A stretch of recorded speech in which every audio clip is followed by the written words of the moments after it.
What's going on, YouTube? It's Unger to the Max here. I hope you all are staying healthy. I hope you all are staying safe. And again, as I've said in previous videos, I hope this video gives you a little bit of a break from the outside world. And just allows you to, listen and watch and learn some new stuff. Or, be more informed. Whatever. So, as of right now, the NBA and the NHL have both suspended their seasons. And Major League Baseball, I believe, is postponed opening day. At least 2 weeks. Although I believe that date will get pushed back even further.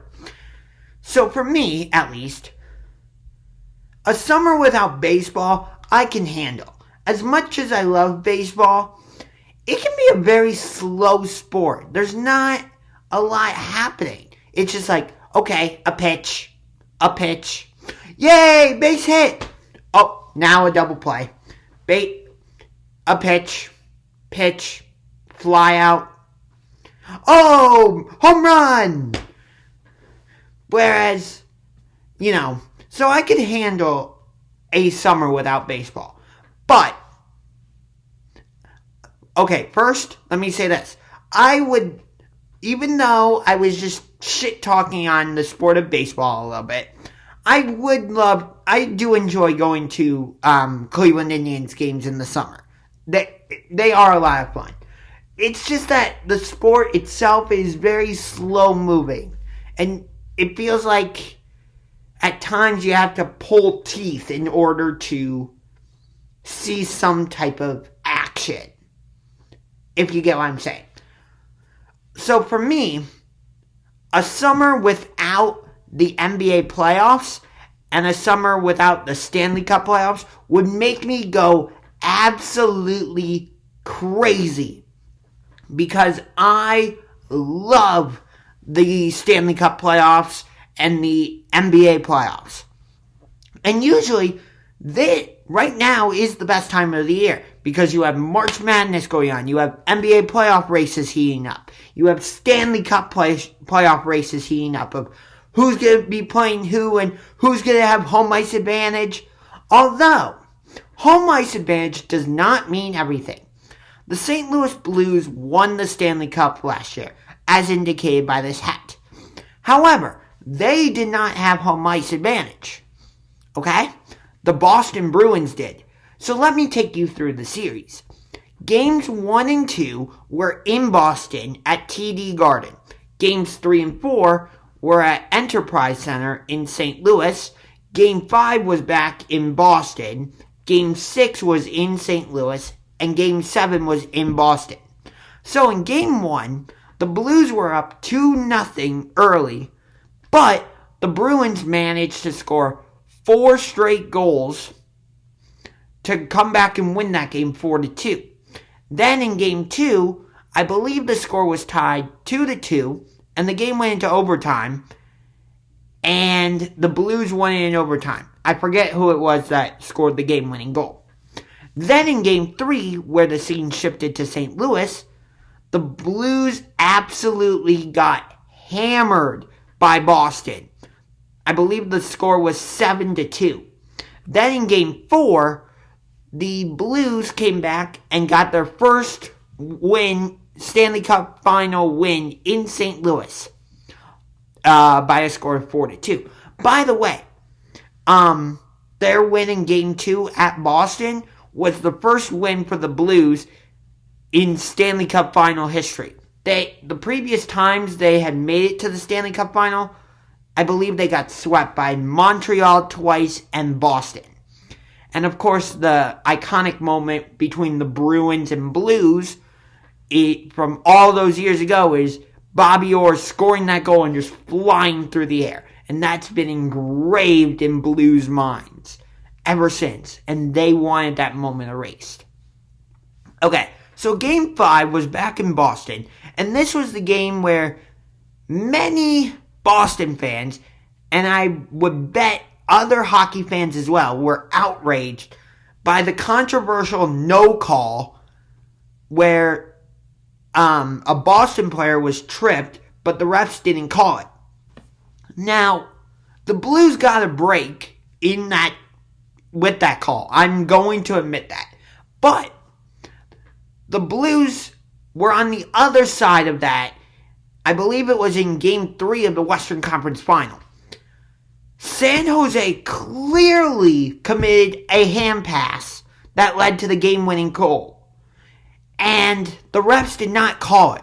And the Blues players and Blues fans, like myself, were absolutely outraged. So, yes, it was both calls were controversial. And should they have been called differently? Probably. But they weren't. Unfortunately for Bruins fans, and in the case of the conference finals, unfortunately for Blues fans. But anyway, the Blues won Game 5 by a score of, what was it? Like 2-1, something like that.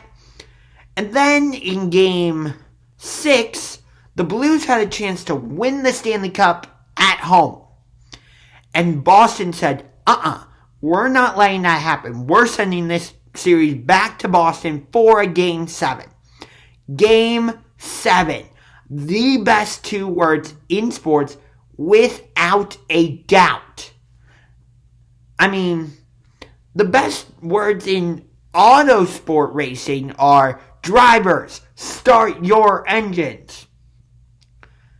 But the best 2 words in all of sports are Game 7.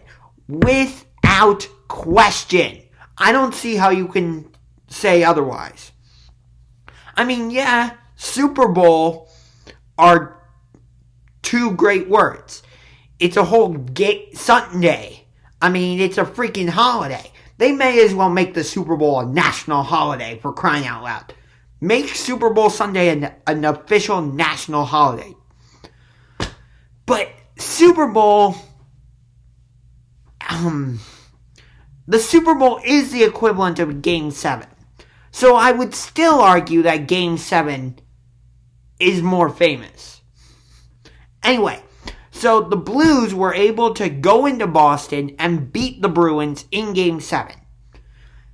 It was like 5-1. So, just because you have home ice advantage doesn't necessarily mean you're going to win.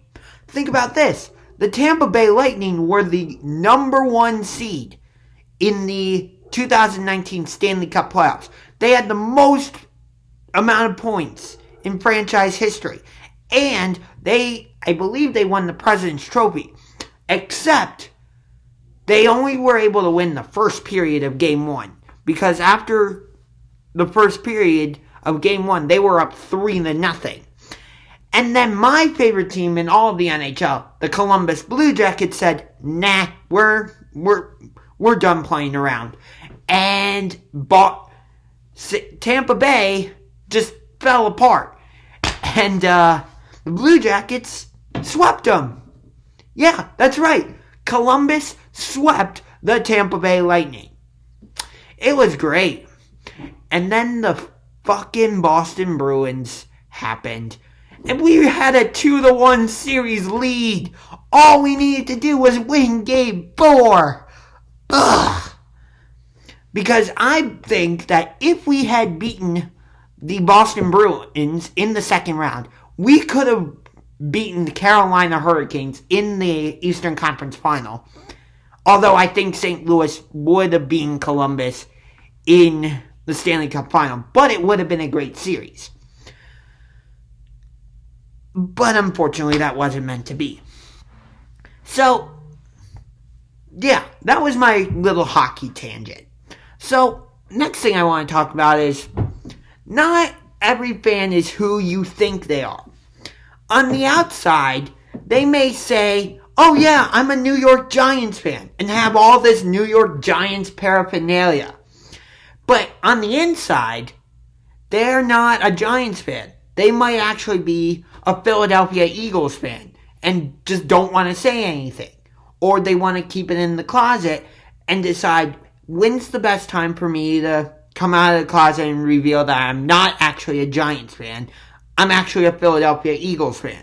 Or a person might say they're a fan of the Indianapolis Colts and support the Colts for all these years and, collect all this Colts paraphernalia, but on the inside, they're actually a closet Houston Texans fan. This type of thing happens. So, I don't think it's that uncommon. Some people just don't want to reveal their real identity. I don't see anything wrong with that. And if a person would like to come out of the closet and say, hey, I'm not actually a Giants fan. I'm actually a Cowboy, or I'm actually an Eagles fan. Or, hey, I'm not actually a Colts fan. I'm actually a Texans fan. I see no issue with that. If that's what you would like to do, go ahead. Do it. What's wrong with that? I say nothing. So that's going to do it for this video. Hope you enjoyed it. If you did, punch that like button like a UFC fighter. Punch that subscribe button and click that bell so you'll get notifications of when I upload new videos. So until next time, this is Unger to the Max signing off with a salute to you. And I hope we get the NBA playoffs and the Stanley Cup playoffs. We need to crown a champion. We need to. Oh, wait. One quick thing. The LA Clippers purchased the Fabulous Forum. So, I think that could mean they might be leaving Staples Center to try and build their own arena.